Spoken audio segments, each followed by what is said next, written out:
പ്രിയമുള്ളവരെ, ഞാൻ താമരത്ത് ഹംസു പെരിന്തൽമണ്ണയിൽ നിന്ന്. ഞാൻ ഈ വീഡിയോ ക്ലിപ്പ് തയ്യാറാക്കി അയക്കുന്നത് 26/10/2025 ഞായറാഴ്ച രാത്രി 9 മണിക്കാണ്. കട്ടുപാറയിൽ മരണപ്പെട്ട കുറ്റിക്കോടൻ ജാഫറിൻ്റെ വിശദമായ മരണവാർത്തയാണ് ഇത്.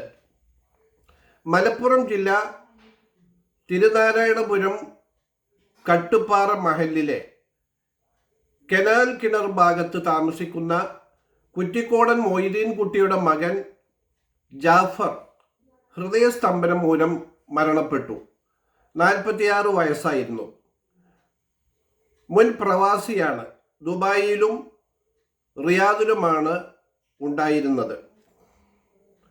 മാതാവ് കുന്നക്കാവിലെ പരേതയായ പുറയത്ത് ഖദീജ, ഭാര്യ villain Sufaira Vilayur, daughter of Ibrahim Kutty, Shameera store, Koppam. മക്കൾ: ഒന്ന് അമൻ അലി, MIC ചെറുകരയിലെ 6ാം ക്ലാസ് വിദ്യാർത്ഥി. 44-ാം ദിവസം മരണപ്പെട്ട മുഹമ്മദ് ഹാദി.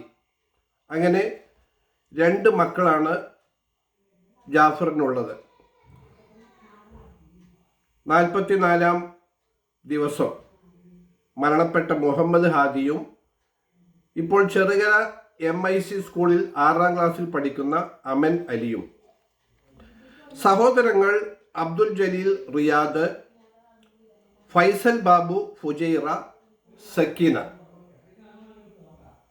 അങ്ങനെ 3 സഹോദരിമാരും സഹോദരങ്ങളുമായി 3 പേര് ജാഫറിനുണ്ട്. ഖബറടക്കം നാളെ, അതായത് 27/10/2025 തിങ്കളാഴ്ച രാവിലെ 10 മണിക്ക് കട്ടുപാറ ജുമാ മസ്ജിദിൽ നടക്കുന്നതാണ്. പരേതനു വേണ്ടി എല്ലാവരും പ്രാർത്ഥിക്കുക. ഈ മരണവാർത്ത നിങ്ങളും ഷെയർ ചെയ്യുക.